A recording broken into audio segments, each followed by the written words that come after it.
உனக்கு அது தேவையா? பேசாமல் உன் ஜோலி கழுதி பார்ப்பியா? அதை விட்டுட்டு அவளை ஏன் நோட்டம் விடுகிற? அருகில் அமர்ந்திருந்த ராதாகிருஷ்ணன் அடிக்குரலில் உருமினான். அலெக்ஸ் அவன் பேசுவதை வேடிக்கை பார்க்க ஆரம்பித்தான். பிரசாத்தும் ராபர்ட்டும் ஒருவர் முகத்தை ஒருவர் பார்த்து ரகசியமாய் சிரித்து கொண்டார். அதை ராதாகிருஷ்ணன் பார்த்து விட்டான். ஏண்டா கண்ணழகா, உன்னை ஆனந்த கண்ணை காட்டி முடிச்சுக்கிட்டு ஏண்டா என்ன இப்படி பார்க்குற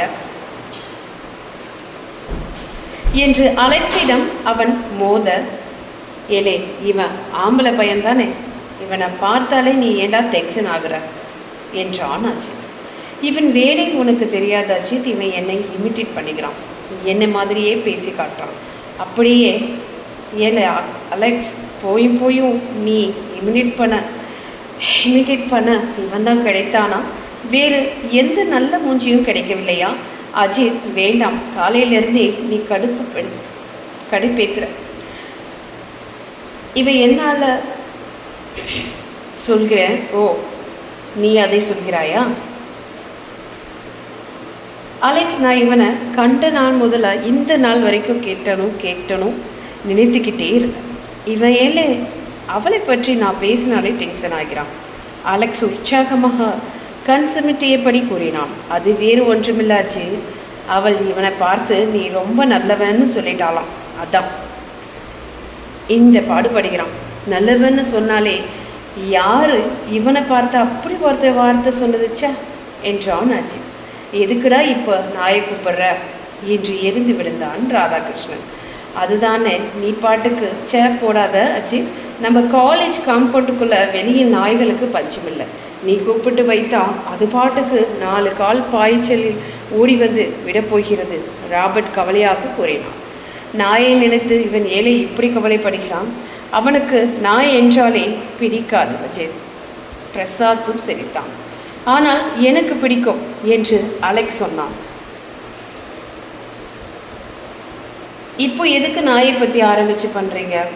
அதானே எங்கேயோ ஆரம்பித்து எங்கேயோ ட்ராக் மாறுகிறதே.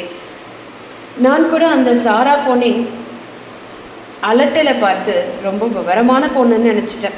அவள் கடைசியில் இப்படி ஒரு அப்பாவியாக இருக்காளே, இவனை பார்த்து நல்லவன்னு சொல்லிட்டாளே என்று அஜித் கூறினான்.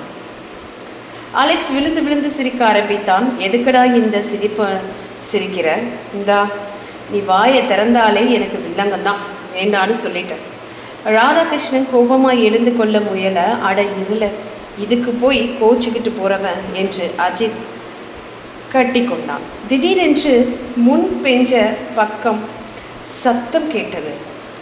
ஆனந்த எதையோ கூற சாரா கோபமாய் பேசி கொண்டிருந்தாள். அவன் அருகில் இருந்து லேகா சாரா பேசுவதை அமர்த்து கொண்டிருந்தாள். என்னல அங்கே ஒரு கலவரமாக வெடிச்சிட்ருக்கு? தெரியவில்லை அஜித், ஆனந்த் கிட்டதான் சாரா கோபமாக பேசிக்கிட்டு இருக்கா. இவனை போய் ஏன் பேசுகிற? ஆனந்த் என்னவோ யோக்கியம் போல் பேசுகிற. இவன் அவனிடம் என்ன சொன்னாலும் தெரியவில்லையே. ராதா வாயை மூடு, ஆனந்த் யோக்கியம் இல்லாதவன், நீ தான் யோக்கியமா? நீ போய் கேர்ள்ஸிடம் பீலா விட்டுட்டு கொண்டு இருக்க நடிப்பது போல் நாங்கள் செய்ய மாட்டோம்ப்பா, அடக்கிவாசி. அவனை சொன்னால் உனக்கு என்ன பிரசாத் கோபம் வருது? நான் உன்னை சொன்னேன்னா? யாரை சொன்னால் என்ன, அவனை சொன்னால் என்ன? சொன்னது போல தான். ஏண்டா நம்ம வாய்ஸ்க்கும் நிற்காமல் கேர்ள்ஸுக்கும் சப்போர்ட் பண்ணுற? இவன் எதுவும் பேசாமல் அவன் சண்டையை போடுவதுவால் நான் நியாயத்தை தாண்டா சொன்னேன். உன் நியாயத்தை தூக்கி உடப்பில் போடு, நீயும் உன் நியாயமும். ஒருத்தி உன்னை பார்த்து நல்லவன்னு தெரியாமல் தனமாக சொல்லிவிட்டா என்பதற்காக நம்ம ஃப்ரெண்டையே பேசுகிறாயா நீ?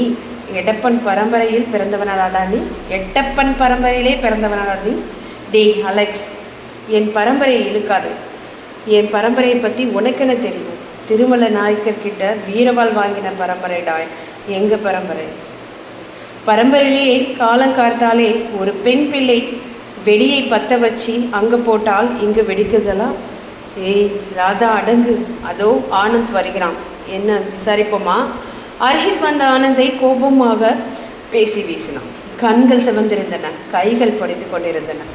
அவனை உட்கார வைத்து அரைப்பாட்டில் தன்னிலை அவன் வாயில் ஊதுக்குள்ளார். கோபம் அடக்கட்டும், அப்புறம் என்னன்னு விசாரிக்கலாம். ராபர்ட் கொடுத்த தண்ணீரை மடக் மடக்கென்று குடித்த ஆனந்த் ஆசுவாசமானான்.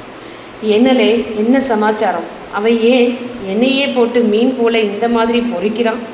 அஜித் விசாரிக்க அலெக்ஸ் பிரசாத்தின் காதில் முணுமுணுத்தான். இவன் ஒருத்தன் தூத்துக்குடியில் பிறந்தான், மீன் ஒன்றை தவிர வேறு எதையும் ஊமை சொல்ல மாட்டான் என்கிறான். ஆனந்த் தெம்புவர பெற்றவனாய் அவனிகளிடம் கூறினான். கேளுங்கடா, நான் பாட்டுக்கு கீழக்கை அடிச்சுக்கிட்டு உள்ளே வரேன். அந்த சாரா எழுந்திருச்சு என் கூட சண்டைக்கு வருகிறாடா. ஆனந்திடம் இந்த குணம் உண்டு. அவன் உற்சாகமாய் இருக்கும்போது சிலகை அடிப்பான். அப்போது அவனிடம் யார் கேட்டாலும் சிலகையிலேயே பதில் சொல்வான். ஒருமுறை சினிமா பாட்டையே சிலகையில் பாடிக்கொண்டிருந்தான். காலை நேரம் புத்துணர்வில் அவன் பாட்டுக்கு தன் போக்கில் சிலகழித்து விட்டு அவன் பாட்டுக்கு தன் போக்கில் கொண்டு வந்திருக்கிறான். சாராவை அவன் திரும்பி கூட பார்க்கவில்லை. ஆனால் காலையிலிருந்து எல்லோரும் தன்னையே பார்த்து கொண்டிருப்பது போல் உணர்ந்த சாரா எழுந்து நின்று ஆனந்தை பார்த்து, என்கிட்ட இதெல்லாம் வைத்துக் கொள்ளாது என்று கூறியிருக்கிறார். ஆனந்த் சிலையை நிறுத்தாமல் புருவத்தை உயர்த்துகிறான். சாரா இன்னும் டென்ஷன் ஆகிவிட்டாள்.